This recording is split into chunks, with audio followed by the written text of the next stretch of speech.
That's awesome. Like that. Well, I'm really excited about talking with you this morning because I kind of refer to you as the jack of all trades because you do a little bit of everything in the detecting community, and you do some things that there's no one else out there doing, which makes you really unique. Thank you. Yeah, you're welcome. I wanted to start out just asking you to tell me a little bit about yourself, about how you got into metal detecting, what's your motivation? Okay. Well, I live in Central Florida, and, as you do, down in Winter Garden, and I'm retired Air Force. Matter of fact, my wife and I are both retired Air Force. Between the two of us, we have about 49 years worth of active duty service. So, and life is good. Life is good. I got started in metal detecting probably about 2013. Um, yeah, I had retired from the military shortly before that, and I had a hobby. It was actually I had a classic car, a 1949 Pontiac, and I previously talked to the guy about it. And it just got to be too hot to work, go to car shows and things like that. So what I did is I was watching just, I think like a lot of people, I was watching TV and I stumbled upon that Digger show. I hooked on it and was watching it, and I love those guys. And I I went and bought a metal detector, and that was it. And ever since then, it's been hooked. You know, real quick before I move on, fast forward from that day when I was first watching KG and Remy on that show. Fast forward, you'd have told me on that day when I was living out in Texas that one day actually be metal detecting with those guys. I would have said you're crazy. I just recently had an opportunity for a small group of us. There's five of us, and we actually metal detected with them, and it was an amazing the whole day from breakfast to dinner. So I really appreciate them and everybody else like that. That really gives a good image to them. I also, like you, I watched the Diggers, and that was my first thing that I wanted to do. I wanted to go out and I wanted to get the AT Pro just like they were using. Yeah, I started a little bit smaller than that, but they were a huge inspiration too to get me kind of out there and detecting because they are yeah, such great guys. yeah. And so they act exactly like they do on the show in real life. I mean, just constantly, ribbing each other. And I mean, the first get there, they're like, all right, whoever finds the oldest coin gets X, Y, or Z. There's always a competition, a friendly rivalry. And I enjoy that kind of spices things up. Well, I wanted to ask you, when you are out detecting, what is your detector of choice that you like to use the most? Oh, And that's a good how question. many do you have? Well, I don't know if my wife is listening right now or watching. I'm going to say that three. My primary is normally the Equinox 800, which I think is a great machine. I was using it yesterday, especially with the small foil. I'm a huge fan of the small foil. And as a backup, I use a 600. And the reason why I chose to do that is because the parts are you can exchange the parts if you get in trouble, if you need a head unit or an armrest or you need anything, a shaft. Parts are interchangeable. It makes sense to have your backup pretty much almost the same thing as your primary, and it Right. saves me time. But recently, thanks to you, I won a raffle at one of our hunts. Which one was that? The Florida Hunt 6. Yes. Yeah, I won the raffle, so I now am proud owner of a MindLab E-Track, which is an amazing machine in itself. E-Track is I'm just starting to learn how to use it, but the second time out, I made probably for me the find of a life. I don't know if you're following on Facebook my fireman, my gold fireman's ring in Yes. Philadelphia Fire Department, and I found that on the second day with the E-Track. That was an amazing find. Yeah, and lastly, I have a Mind Lab Excalibur 2. And as a matter of fact, I came to see you and Mark about that Kellyco when Jerry Birdball and I did our ring find off the bridge in Yes. Lower Mississippi River. And that's also an amazing machine. So it sounds like you really like those mind labs. I do like the Mind Labs. Matter of fact, right now, all of them, I did have my original ET Pro, but I gave it to a really good friend of mine who flew into Garrett Hunt last year. He had never detected a day in his life, and so I contacted him. I knew him in the Air Force many years ago.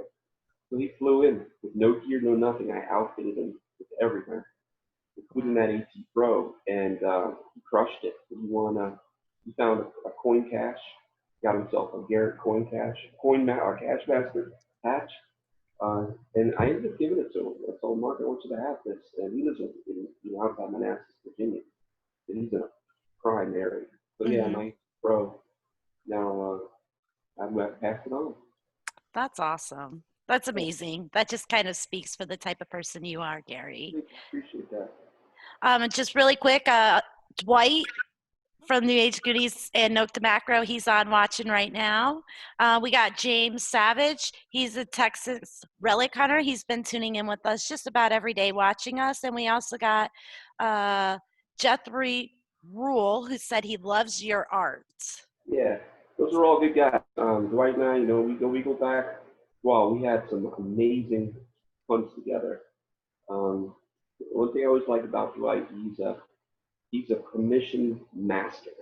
I used to watch him. He'd walk up to a door, and within a minute, he'd say, "Go." We get it. Yeah, he's amazing at getting commissions.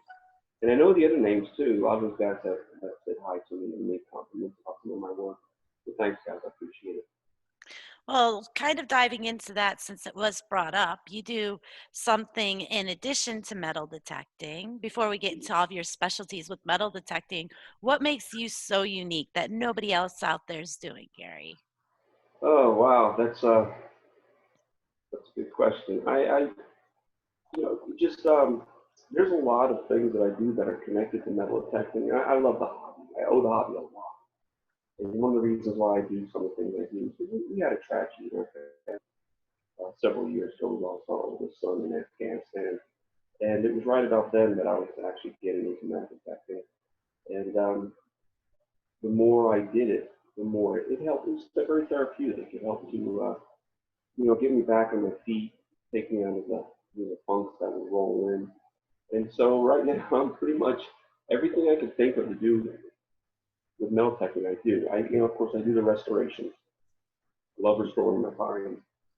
And there's a few things, matter of fact, I have here that I'm still in the process of working on. This is an airplane a toy airplane that I found at a park in Orlando, and I found the fuselage one day, just the bottom and top half, and then I went back about 3 months later, and not far from where I found the fuselage, I actually found the wings, which That's was crazy. awesome. Yeah, so I've mounted that, and that's actually one of my favorite finds right there. And also, especially Mark over at Kellyco, who's a comic book collector. Some of the comic book collectors might know that I started making the light boxes. And what this is a 3D paper cutout. What I do is I extract all the layers from this particular. This is a comic book number 15 from I don't remember the year it's from. Anyway, it's the first comic book that ever had Spider-Man. This That's comic really book cool. probably worth close to $1 million if it was in pristine shape. A lot of guys can Wow. afford that. So what I do is I extract the layers, I create a 3D layout of it, and I put backlighting and edge lighting on it. So it kind of gives this, and this one doesn't have it, but it gives a nice 3D effect. And guys are going crazy over this. If you go down to Kellyco, Mark Temesky will be um, happy to show you the one I made for him. I think it's on his desk. So At our showroom, we actually got some of the really cool dioramas that you've made that are on display. You're right, very yeah. talented, and you come up with some ideas that are just so outside of the box and really unique. I really enjoy seeing what you're coming up with and what you're going to put out. Your miniature detectors that you make are amazing. Yeah. As a matter of fact, I gave one yesterday. I was detecting with Kathy Waters, and she invited me to go metal detecting with her. And you guys take a tip from this. If you ever want to get hold of one of my miniature metal detectors, because I don't sell them, don't ask me to send you one, because more than likely I'm not going to. But invite me to Metal Detect. If you invite me to Metal Detect, that's almost guaranteed that you're going to get one. So I gave one to Koffee yesterday. And, she was really happy to receive it. It was an AT Pro or something like that. But yeah, I always look for fresh ideas, things that challenge me, my abilities. Because apparently, I don't have any formal art training whatsoever. None. Wow. Last time I took any type of an art class would be in high school, and that was a long time ago. It just kind of came out of the blue. And the more I work on it, I see examples of my early work. And the more I work on it, of course, the better you can refine your talents. But I try to come up with new ideas. The Treasure Hunters Cookout that was for this month down in Sebastian, I had created several different items, which some of them were on display at Kellyco. They were mostly dive related because a lot of the old treasure hunters down there were divers. And so I made some scuba, but also made some hard suits. And here's an example of one. And what that is, it shows a hard suit diver, and he's on a reef, and he's actually got a cannon. Wow. And he's ready to pull out to the surface. And it's a shark. And they're backlit. Both of these are lit up. That's just amazing, Gary. There's so much detail. You could tell that you really think about everything that you do and that you put into these dioramas, and it's amazing. The detail is really what makes these things pop. I'll usually build them and then go back and start adding small details because something like this would be hard to mass produce on a machine. Something like this would have to be handmade. And so yeah, I really enjoy doing this. I think a lot of it, especially the old time divers, they appreciate stuff like that. And what else do I do, Carolyn? Well, I know that you also you're showing off your diving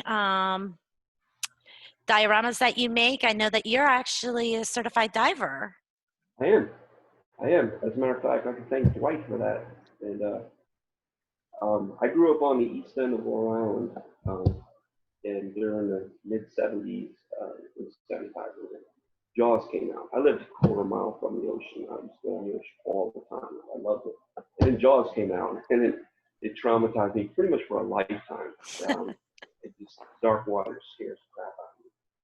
So what I did is I went and got dive certified, and recently I've been not really ready to tackle the ocean yet, but I'm doing a lot of spring dives here in Georgia. Beautiful springs. In fact, New Jersey just went last week. I went to Blue Grotto up in Williston. And if you go on my website, mydetecting.com, you can see examples of all the stuff that I've shown you, but there's also a video from last week when we dive in.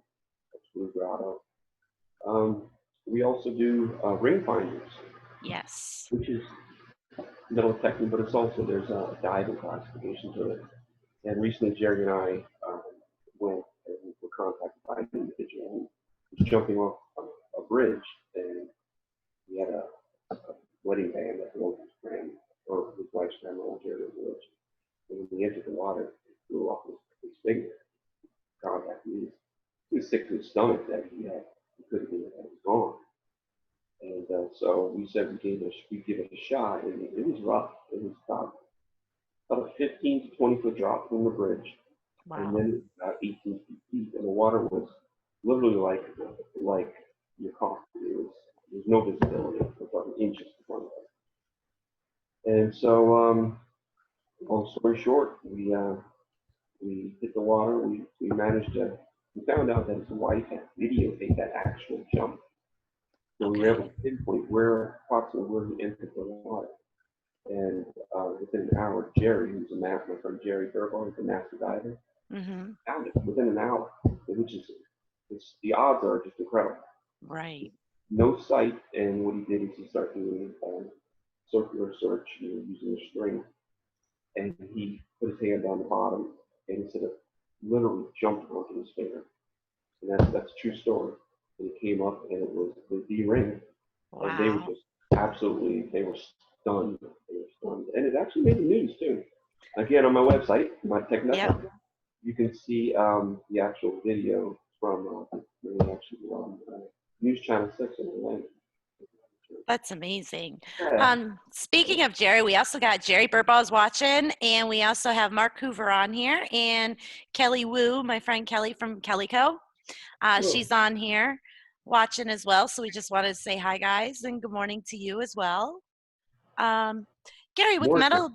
metal detecting, when you go out, every day is like a new adventure, and you never really know what's going to happen that day, what you're going to find, how that find is going to impact your life or those around you. I know you found something in a field not too long ago that kind of had an impact on you, and it was a huge, huge find um, that also involved the news and the police getting involved. Do you want to talk a little bit about that?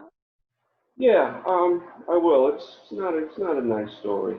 Um, Texting with a couple of friends, Thomas Walsh and Billy Keene in my town in Winter Garden, and we had found an empty lot that it was somewhat overgrown, Hmm. and we kind of split up a little bit, and just happened to be one area where I saw this purse laying on the ground, and which happens. People get purses stolen, wallets stolen. I think we've all found things like purses in their wallets, things like that. But this one was different because there were items scattered all around it, including a cell phone battery, driver's license, credit cards, and bits and pieces of makeup. So I took pictures and left everything there except for the cell phone. I did take the cell phone and put it in my bag, thinking that it was just some poor woman had her purse stolen, and I was try to get back to her and give her I took the driver. So I get home a couple hours later, put everything on the counter, and I looked at the phone and didn't have an SD card, but I had a SIM card in it. And I just noticed that. Anyway, I normally go on Facebook, look up the name, which is a Hmm. unique name, but in this case, for some reason, I actually went to Google first. Carolyn, as soon as I popped in that name and hit enter, nothing but missing posters. Wow. All missing. She's been missing for 2 years. Young woman from Central Florida, um, and it was the same woman who was on the information that I had. So I was pretty stunned. So, but I called the Orange County Police Department, and I spoke to a woman there. She said, "Hang on." She said, "Oh, I remember." She said, "What's the name?" And I read the name back to her, and she said, "Hang on." And I heard her cover phone, and Hmm. she said something to somebody, and she gets back on, and she said, "The name is so and so." And I said, "Yeah." She said, "Spell it." So I spelled it. She says, "You have the items right there?" Yeah. She says, "We're on our way." And Carolyn, in 10 minutes, I had 6 police cars out front, Orange County Wow. Department. And it turns out she's a missing woman, missing 2 years. Um, this was the very first physical piece of evidence that had materialized in that case. I mean, she went missing, and that was it. And so this was the actual physical evidence of connected to that case. And they came in, and I was very nervous. You hear stories about things, suspect the Hmm. person, information. But once they saw my display case and they looked at it, and I willingly gave them my phone to check my phone out in that day. And then, they've never had any questions about that. But yeah, it's not good. She's presumed to, be deceased. And Wow. yeah, so it's not a good story, but hopefully, someday it will lead to closure for some folks. Hmm. That's. Metal detecting, like I said, it's not always the adventure that you're looking towards, but finding that and you looking in Google, contacting the police, it gave them something fresh to work with, something to move on, and Yeah, hopefully will help bring some closure to the family. I So, agree. And I think all of us, who detect out in the empty fields and lots and in the woods, in the back of our mind, always think, what would I do if I stumbled across something that, you know, that would not be nice? And you know what I'm getting at. And what would we do? And it's always in the back. It was always in the back of my mind. mine too. Um, yeah, and I know people have. I've read stories online And emotionally, it's traumatic. I only found it first, and I had nightmares for days afterwards. Hmm. I can't imagine what it would be like to actually find a body or something Yeah. along those lines, and have to cope with that. It's a traumatic experience of actually seeing it. Yeah. That would be really hard. Really hard. Um, well, Rob Johnson from White's, he joined. So I just wanted to say good morning to you, Rob.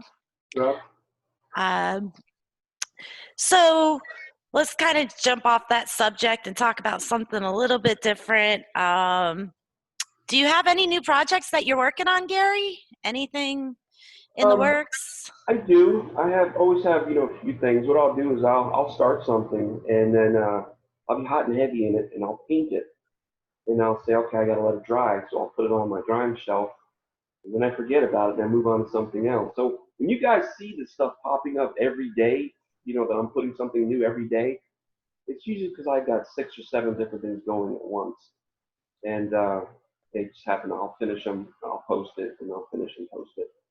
So, but one thing I do have, I'm a big fan of Kellyco. I'm a Kellyco affiliate, and I'm very proud of that. Somewhere around here, I have my Kellyco hat. Yes. But I'm working on this clock. That's Oh, my that's really cool, Gary. right. You see, it's in work, and basically has the Kellyco emblem. And what I've done, what I'm doing is creating all these different coils, search coils. I see a And Go Find, an AT exactly, yeah. Pro, So it's gonna Equinox. That's so really awesome.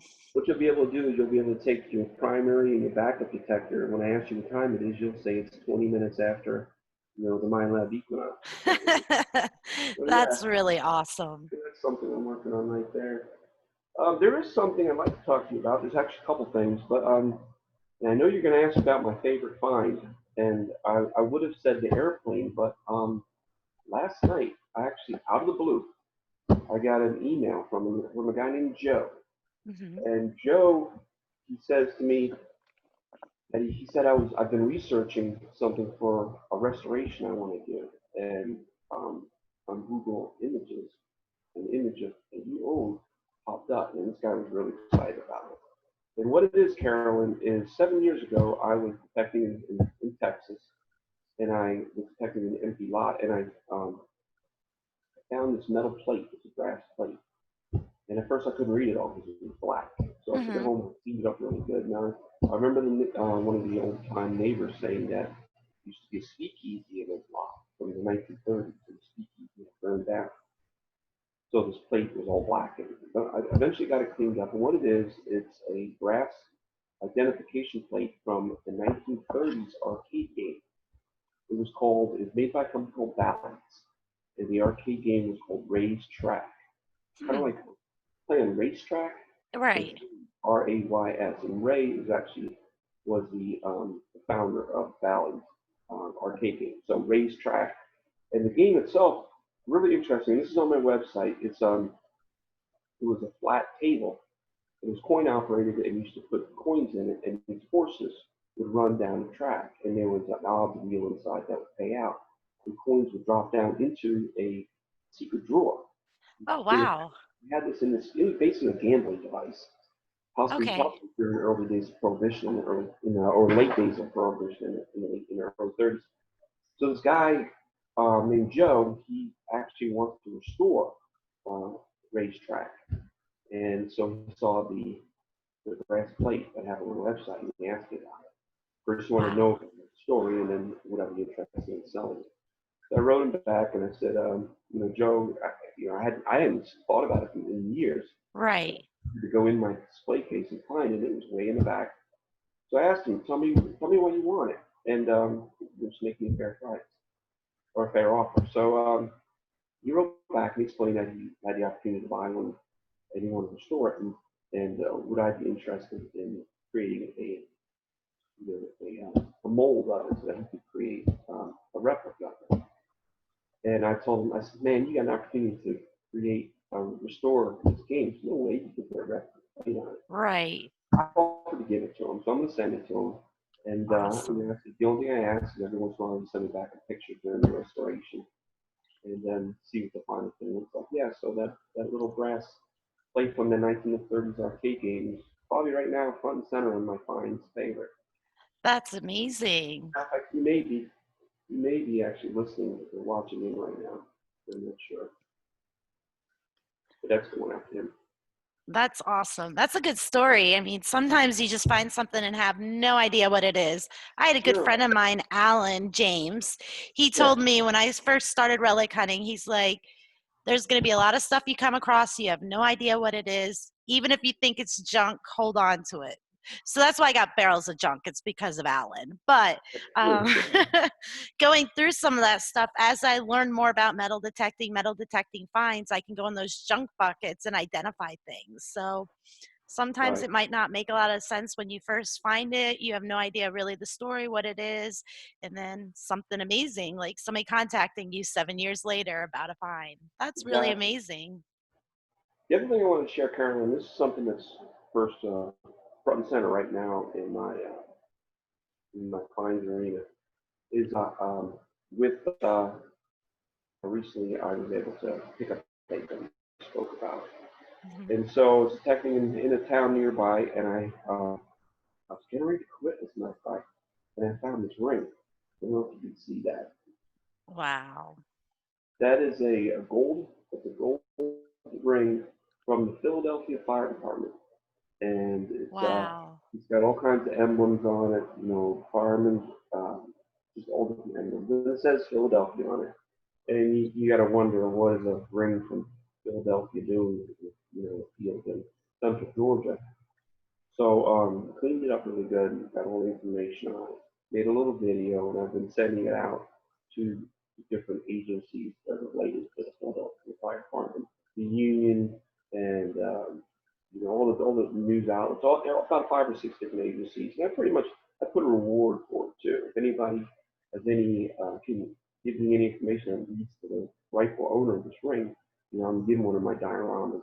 But I've also went to our local fire department and police station to find out if you know a report had been filed on it or if possibly somebody had retired from the Philadelphia Fire Department and was residing in Central Florida. There's no luck.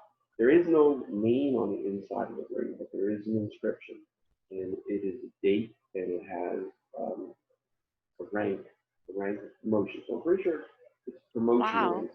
If you got promoted in the fire department and they give you this ring to Hmm. celebrate your promotion.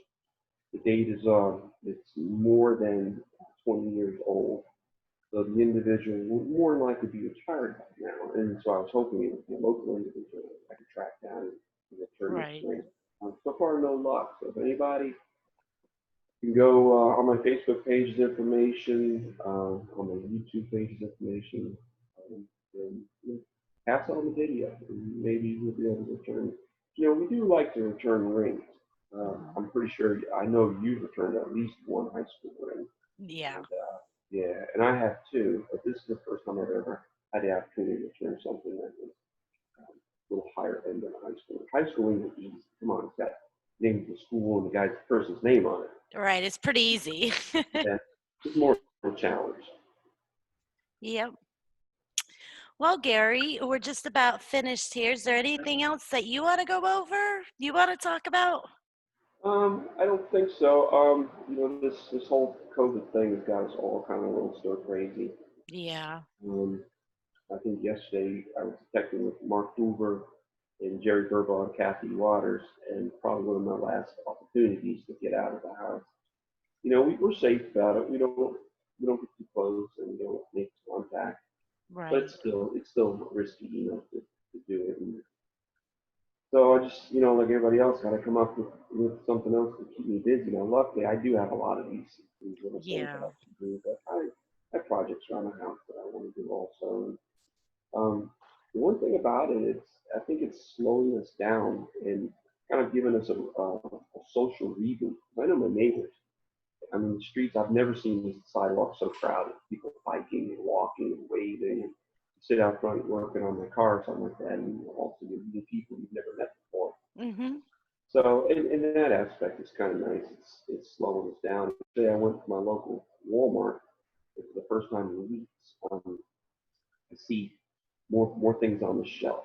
So I think people are starting to calm down as far as the panic buying and stuff. So I think Right. things are going to return to a somewhat new normal. Hmm. You know? I saw down at the end of my street the other day. I guess he can't do it anymore because, with us going into the shelter in place starting tonight. Yeah. Um, but he had a big banner up and an American flag, and it said free lunch if you need it. And he was out there grilling and just offering it to any of the neighbors that needed something to eat, which to see Wow. that right in my neighborhood, it Yeah. was very emotional just to Yeah. see that people were coming together. So It's, there's a lot of bad going on, but I think we are going to see a lot of good come out of this. I hope so. My wife is a school teacher in Orange County, and right now she's working at schools doing a child's lunch program. Basically, drive up to school. Mm-hmm. They'll look in how many kids you have, and no questions asked. They don't even have to be registered there. If you have a kid in the car, they will actually give you free lunch for every child that's in the car, which is Wow, nice. I mean, that it's very is. and it's good for morale. And Mm-hmm. right now, we could all use a little boost in our morale. I agree. Yeah. So one thing that's interesting is if you look back and do from the history, I've been looking at the Spanish flu pandemic from Mm-hmm. 19, I think it is, and that was a scary time. That was, Yeah, I mean, they didn't have like any kind of um, any kind of medication, like antibiotics and fever reducers, and so literally someone could wake up in the morning and have a fever, and within 24 hours, everybody in the house is dead. Because of the lack of medical technology and medicine. So we can learn a lot from what happened absolutely. here and now. Yeah, I Yeah. agree. Yeah. Anyway, thank you so much for having me on. Yeah, well, this is Gary Penta. Not only is he a metal detector, as a certified diver, he's also part of the ring finders. He makes dioramas and he restores metal detecting finds. So that's our jack of all trades, Gary Penta. All right, remember, invite me to metal detect with you, and I'll make sure you get something real nice.